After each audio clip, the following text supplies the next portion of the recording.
There's so many times during camp and practice that you get bored as a player doing regular drills. But how about that shed and skate drill right there by the linebacker? You do it each and every day. Get the blocker away and get into the backfield and make a big-time tackle. That's what we just saw. It's a loss of 2, now 3rd down. Time to tighten up the seatbelt just a little bit, partner, because that was a safety that crashed in there and made that play behind the line of scrimmage. How about that pursuit? 3rd and long for Bradford. He's got time. Looking for Johnson, and it's intercepted. Picked off by Sean Smith. And they take possession 2 yards away from midfield at the 48-yard line. The Raiders offense now, they trot back out, and they hit the home run last drive. 1 play on the ground all the way to the house. Now the defense, maybe they're expecting a run here. Partner, I love your description because when we talk about hitting the home run, we're usually thinking about a passing play, aren't we? Something in the air, deep ball, but how about them just taking it big-time jaunt? Now if you're coming back out, now they've established this run game, the play-action pass could very well be open. Cooper hit pay dirt for the first time this season in Week 5, and he also tacked on 138 yards. He's just such a great technician in what he does, not to mention his athleticism. In fact, when he came out in the draft, I had Kevin White ranked ahead of him out of West Virginia, who ended up going to the Bears with the number 7 pick. A Hall of Famer took me aside and chastised me because he had heard me say that and told me that Amari Cooper will be the better receiver. So far, he's right. They'll need to get the play off quickly on 1st down. Murray. And he is going to lose yardage here. It's a loss of 2 there, bringing up 2nd down. The evaluation process in today's NFL does not take into account as much bulk as it does speed, and that's what we're seeing with the linebacker position. Those guys that can run, they can play at any spot because they can make plays on the opposite side of the line of scrimmage. On 2nd down, here's Carr. This one caught left side by Cooper. That one good for 10 yards. And all of a sudden here, it's 3rd down.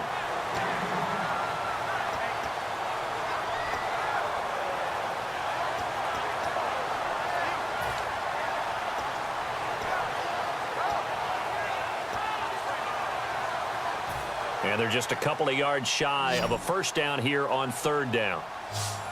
1 receiver to the left is Cooper. Carr looking to throw on 3rd and 2. And this is going to be incomplete. The big tight end, Clive Walford, the intended target. And that brings up 4th down. Really good, smart play by the defense, understanding 3rd and short, guarding the 1st down sticks, and being able to make a play on the football and bat it down. So now on 4th down, the Raiders will turn it over to the left foot of Sebastian Janikowski. A 33-yarder from the left hash. And this one is no good. He missed it. And this score will stay right where it is. Everything looked good. Good snap, good hold. Sometimes, though, the ball just doesn't want to go where you want it. And this one winds up no good.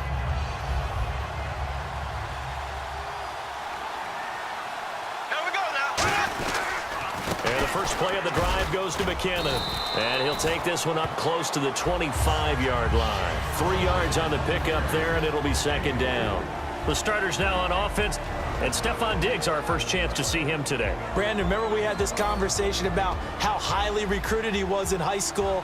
Didn't quite live up to it in college due to some injuries, but boy, has he hit the NFL like a bomb. Stephon Diggs, a crafty, mature route runner who can go the distance. And it's knocked away and incomplete. Stephon Diggs, his intended receiver, and it's 3rd down. Quickly now, the starting 11 for the Oakland defense. Aldon Smith had an absolute off-the-charts rookie season and continues to be one of the best playmakers at outside linebacker. And that one was relatively easy to see. I noticed that from up here. Yeah, it doesn't take a whole lot, does it? Sometimes you get multiples. What I always love on these offsides is when each side points at the other. Hey, you did it. No, you did it. They deciphered that one correctly.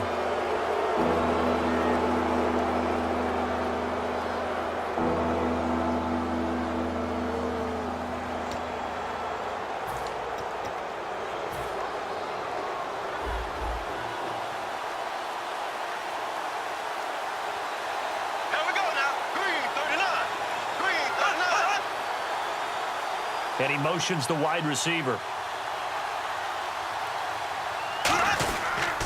They run it, with McKinnon. And not much of an opening there as he's only going to get this to about the 32. Just a 2-yard pickup, and that should necessitate a call for the punt team here on 4th down. So in their own territory, but they only need a few inches, so they're going to opt to go for this thing. We'll see. Maybe a surprise pass or run. What will they do? We're about to find out. 4th down. It'll be a pickup of only a yard, and they're able to convert here on 4th and inches. It seems like, and it is a gamble on their side of the field, but they have supreme confidence in picking it up on a quarterback sneak. You can just feel it from this team. Bradford to throw it this time. Screen play, McKinnon. That's going to go as a loss of 4, and it'll be 2nd down. Got to give some credit there defensively. They snuffed out that screen early on 1st down. Really read it well, didn't they? Because they didn't bring the pressure that they expected. They covered all the passing lanes. So once you see it break down as the passer, I think in this situation, you're either throwing it at the feet of your back to make sure no one picks it off, or you throw it away. Throw it over the sideline. Don't try and freelance and try and make a bigger play. There's really no one else running a pattern that should be open. Now they go screen. It's complete. And he'll bring it up here to right at the 40-yard line. Back now with Charles Davis. I'm Brandon Gaudin. Second quarter begins with the Vikings holding the football. They'll face a 3rd down conversion attempt here, 3rd and 3.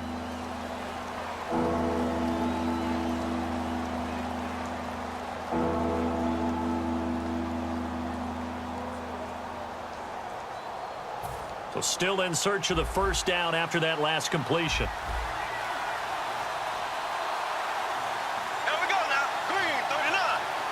The tight end changing his position.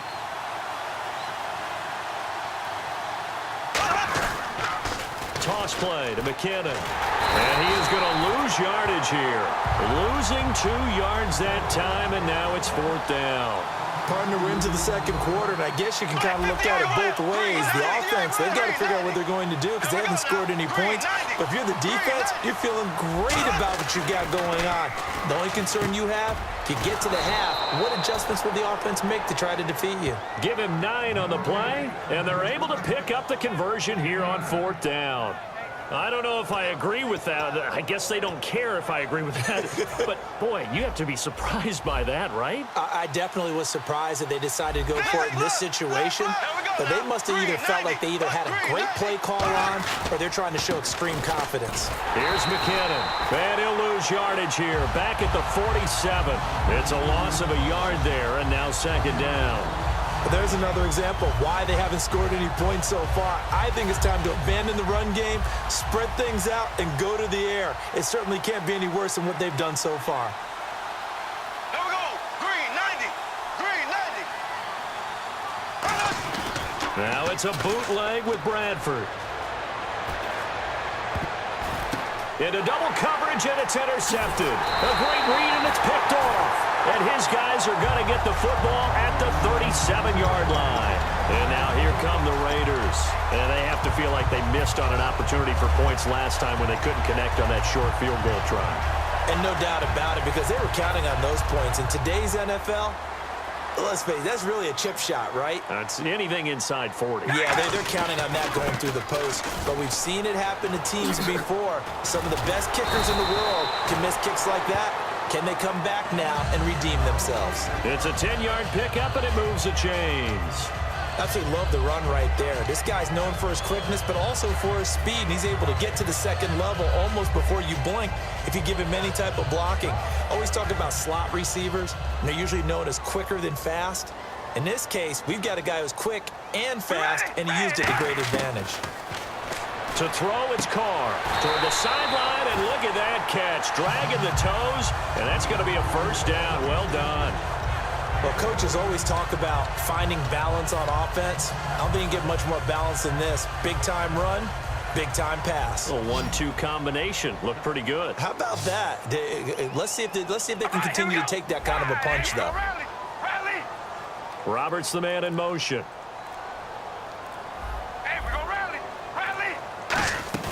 Now a play fake here on 1st down. And he'll be hit as he releases it, and that'll fall incomplete. It's a tried-and-true formula, and I don't think it'll change for as long as we play football. If someone's trying to throw the ball and you can put pressure on them and make it tough, that's only going to help your defense. Yeah, he's since being hurried. He got rid of it before taking the hit, but incomplete.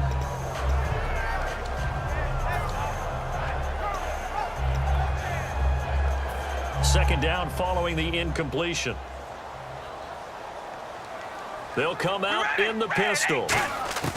Carr again here on 2nd and 10. And his throw here is incomplete. He was looking for his tight end that time, Michael Rivera. And it'll bring up 3rd down. It's always tough for the guys throwing the football when they think they've got a completion and the ball's almost there, and then someone sneaks a hand or two in and bats it away. Offense trying to avoid stalling out, facing a 3rd and 10. Here we go. Wide at the 8. Throwing his car on 3rd down. He's going to find his running back. It's complete. And he is out of bounds inside the 30. It's a gain of 9 yards. And it'll be 4th down. A short gain that doesn't get them the first down brings up a 4th down situation. Really nice job defensively. They knew where the sticks were. They got the stop before it.